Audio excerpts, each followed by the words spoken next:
Concernant Emmanuel Macron et McFly et Carlito. Alors, c'est extraordinaire, parce que ce passage d'un président qui se met au même rang que des youtubeurs, ça a déclenché des vagues et des vagues de critiques, de contre-critiques, des avis, des pour, des contre, etc. Moi, je m'en fiche, je ne fais pas de politique, ça ne m'intéresse pas, je vois et je constate. Juste deux choses. Rappelons, j'insiste encore une fois, je ne suis pas associé à un mouvement politique et Emmanuel Macron est un président. Voilà, je ne suis pas pour ou contre. Ça, c'est le message doit être vraiment bien passé. Je voudrais juste qu'on se rappelle exactement pourquoi il a fait cette vidéo. On parlera de savoir après si c'est une opération de com, s'il a réussi ou pas. Rappelons juste au départ la mission qu'avait lancée Emmanuel Macron au tout départ. Le but était d'adresser un message à un public qu'il n'arrive pas à toucher parce que les jeunes, ils s'en foutent de tout ce qui est parole ministérielle du président, des ministères, etc. C'est des personnes qui sont complètement étanches à ce genre de message. Donc les 18-30 ans, en gros, c'est du bullshit politique et ils ne veulent pas écouter ça. Donc quelle était la mission? C'était de dire, je m'adresse à des youtubeurs qui parlent exactement à cette cible-là et qui vont pouvoir leur adresser un message. Si la vidéo est vue 10 millions de fois, en contrepartie, vous venez faire une vidéo à l'Élysée.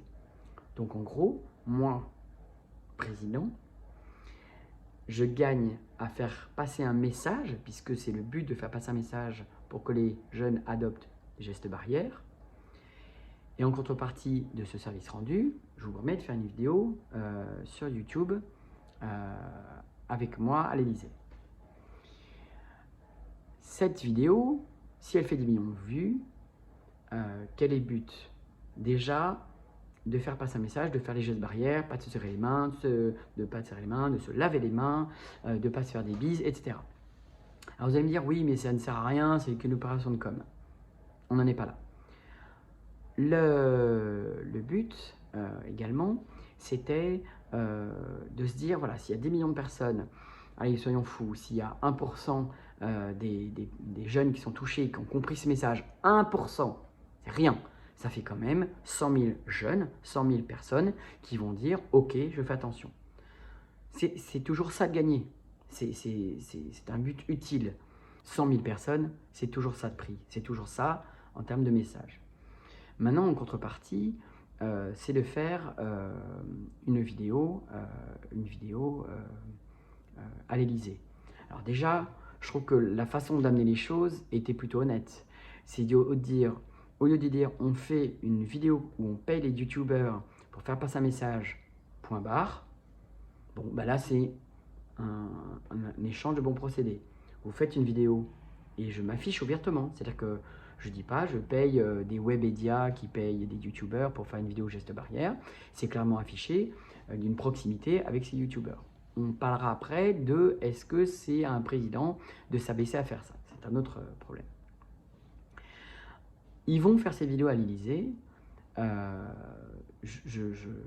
vidéo qui est telle qu'elle est. Je vous laisse regarder sur internet des avis sur la position, sur la caméra du président, des youtubeurs, la façon de s'habiller des youtubeurs, l'âge du youtubeur, etc. Moi je trouve que c'est très bas de dire ouais, j'ai vu un youtubeur qui s'appelle Stéphane Edouard qui dit ouais le petit gros et puis c'est nul de s'attaquer au physique, c'est insupportable. C'est insupportable. Dommage parce qu'il fait des bonnes autres vidéos. Et on pourra juger de la façon dont il a été faussement spontané, faussement amusé, etc. Oui, c'est une opération de com, bien sûr, puisqu'en gros, ce président va être rendu sympathique au travers de cette vidéo. Alors déjà, plusieurs choses. Vous pensez bien que les jeunes d'aujourd'hui, soit ils sont teubés Et ils vont dire, ah ben il est sympathique, ah ben s'il est sympathique, on va voter pour lui. Ok, mais ça ne dépend pas du président. Je veux dire, quand il y avait les jeunes teubés qui pensent ça, eh ben, en fait, c'est les mêmes. Les idiots dans une population, il y en aura toujours le même nombre, quel que soit le président, quelle que soit son action, etc.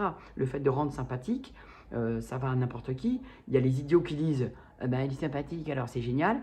Et les autres qui vont pouvoir analyser ça en disant, ben, au-delà de cette côté sympathique, qu'est-ce qu'il y a derrière au fond? Donc, je trouve que prendre les jeunes en disant ouais, ben vraiment, c'est pour les séduire et grâce à ça, il va faire une opération de com.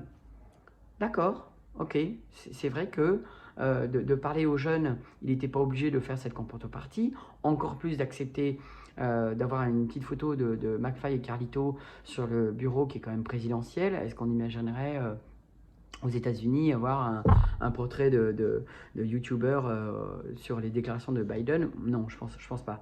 En contrepartie, je pense que je trouve que, est-ce que c'est l'âge ou est-ce que c'est le côté moderne de Macron qui est de dire, ben voilà, je me sers de ce nouveau canal de distribution, comme il se sert du canal de distribution de TikTok.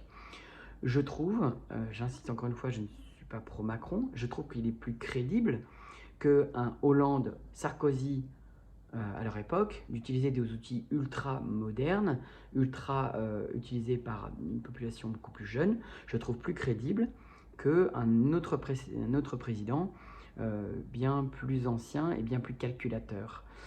Calculateur au sens où je vais faire une opération plus vile pour essayer de plaire aux jeunes. Est-ce que c'est une opération de com? Oui, c'est une opération de com. Est-ce que les jeunes vont être influencés? Dans n'importe quelle opération de com, les gens sont influencés ou pas. Le point intéressant, c'est de savoir est-ce que cette opération de com va changer les élections de 2022? On ne le saura pas. En revanche, ce que je trouve, c'est que au lieu de dire est-ce que c'est un président de faire ça ou est-ce que c'est pas un président de faire ça, tout président va essayer de regagner la confiance d'un électorat perdu ou de s'adresser à des jeunes avec des moyens qu'utilisent les jeunes pour communiquer. Je veux dire que si on s'adresse là, il y a 30 ans, c'était avec MSN Messenger.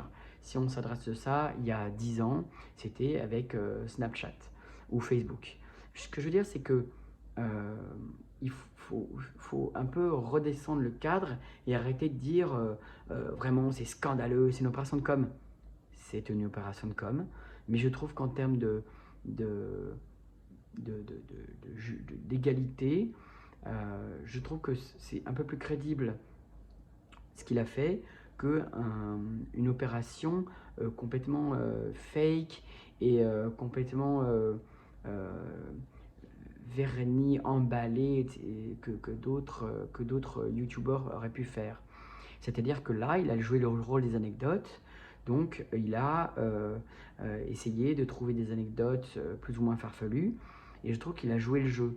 Et voilà, c'était juste mon avis par rapport à cette histoire de Macron.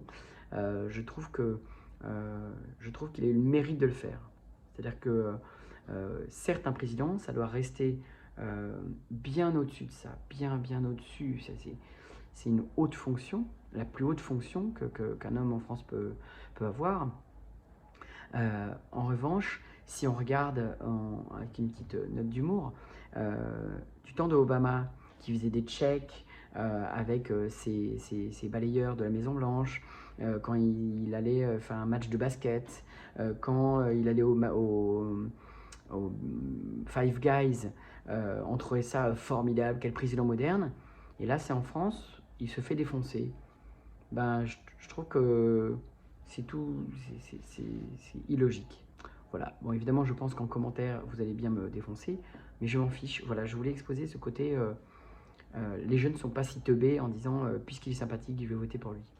Voilà, n'oubliez pas de vous abonner. Abonnement, petite cloche, ça serait formidable. Merci, salut!